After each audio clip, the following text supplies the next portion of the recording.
Définition.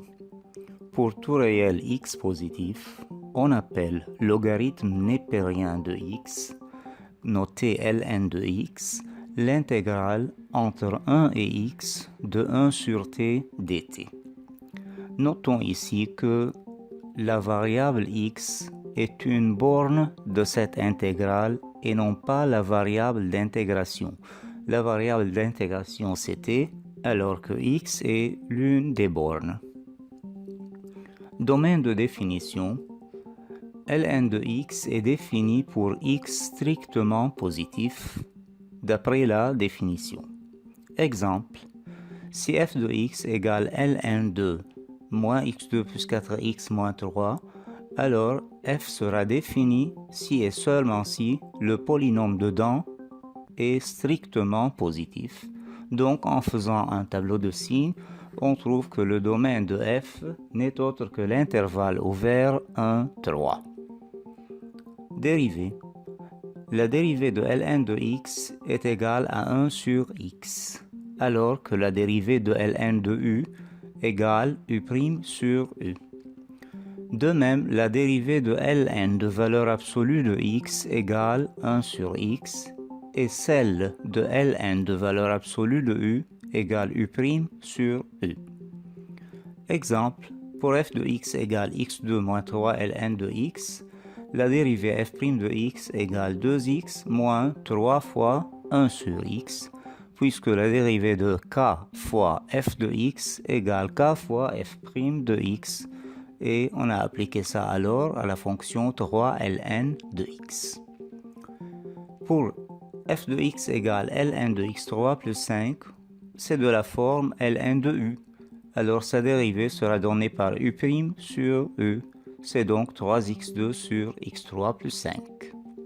Pour la fonction f de x égale ln de cosinus x, c'est de la forme ln de u. Donc sa dérivée f' de x égale u' sur u. Or la dérivée de cosinus x n'est autre que moins sinus x, donc ça fait finalement moins tangente x. Pour f de x égale ln de x au carré, dans ce cas, f est de la forme u à la puissance m, donc sa dérivée f' de x est donnée par mu exposant m-1 fois u', ce qui fait 2 fois ln de x fois ln de x', c'est donc 2 fois ln de x fois 1 sur x, c'est donc 2 ln de x sur x. Notons que ln de x au carré s'écrit aussi ln carré de x. Mais attention, il ne faut pas faire une confusion entre ln de x exposant m et ln de x élevé à la puissance m. Primitive. La primitive de 1 sur x dx égale ln de valeur absolue de x, plus constante bien sûr, et de même la primitive de u' sur u égale ln de valeur absolue de u plus constante. Exemple, la primitive de sinus x plus 1 sur x moins 1 sur radical de x, c'est moins cosinus x plus ln de valeur absolue de x, c'est la primitive de 1 sur x, moins 2 radical de x. Deuxième exemple, la primitive de 5 sur x moins 5x2, c'est 5 ln de x en valeur absolue, moins 5x3 sur 3 plus constante. Troisième exemple, la primitive de x2 sur x3 plus 4. Ça semble la primitive de u' sur u. Donc en posant u égale x3 plus 4, le u' sera égal à 3x2, donc on complète u' en multipliant par 3 dedans et par 1 tiers dehors, ce qui fait 1 tiers ln de valeur absolue de u. La primitive de cotangente x, c'est primitive de cosinus x sur sinus x, or c'est typiquement une primitive de u' sur u. Parce que quand on pose u égale sinus x, la dérivée u' n'est autre que cosinus x.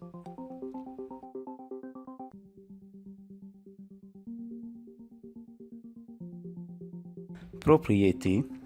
Pour tout réel strictement positif a et b, on admet que ln de a fois b égale Ln de A plus Ln de B. Et Ln de A exposant M égale M Ln de A, avec M est un réel quelconque. Ln de A sur B égale Ln de A moins Ln de B. Ln de 1 égale 0. Par suite, Ln de 1 sur A égale moins Ln de A, parce que Ln de 1 égale 0. Ln de racine de A égale 1 demi Ln de A. Ln de E égale 1. E, c'est une constante universelle connue par sa valeur, E égale 2,718, 218, etc. C'est un nombre irrationnel avec une suite illimitée de chiffres dans la partie décimale. Ln de E exposant x égale x. Limite. La limite de Ln de x quand x tend vers plus l'infini égale plus l'infini. Donc, on convient de dire Ln de plus l'infini égale plus l'infini. La limite de Ln de x quand x tend vers 0 plus, c'est moins l'infini. Limite de Ln de 1 plus x sur x quand x tend vers 0 égale à 1. En principe, cette limite est indéterminée parce que ça donne 0 sur 0 en remplaçant, mais en appliquant une fois la règle de l'hôpital, on obtient que cette limite égale 1.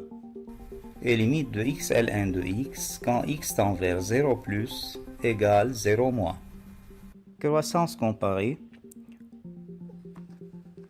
Ce principe sert à déduire quelques formules générales et sert à nous faire comprendre d'où viennent quelques formules. On sait que quand x tend vers plus l'infini, Ln de x, racine de x, x et xn, tous tendent vers plus l'infini, avec n plus grand que 1. Mais Ln de x est beaucoup plus faible que racine de x. L'accroissement de Ln de x est beaucoup plus lent que celui de racine de x. Et l'accroissement de racine de x vers l'infini est beaucoup plus faible que celui de x. De même, l'accroissement de x est beaucoup plus faible que celui de x exposant n. Variation et graphe de la fonction f de x égale Ln de x. Tout d'abord, le domaine de définition de f est 0 plus l'infini, c'est déjà vu. La limite de f de x quand x tend vers plus l'infini égale plus l'infini. La limite de f de x quand x tend vers 0 moins égale moins l'infini, ceci d'après le cours. La dérivée f' de x égale 1 sur x, et puisque x est positif sur le domaine de f, alors f' de x est strictement positive.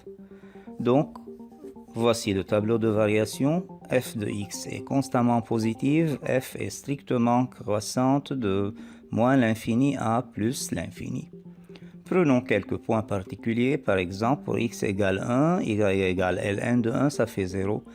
Et pour x égale e, y égale Ln de e, ça fait 1. Donc on a ainsi deux points particuliers, le point 1, 0 et le point E, 1. Donc d'après le tableau de variation, voici le graphe de la fonction Ln de x.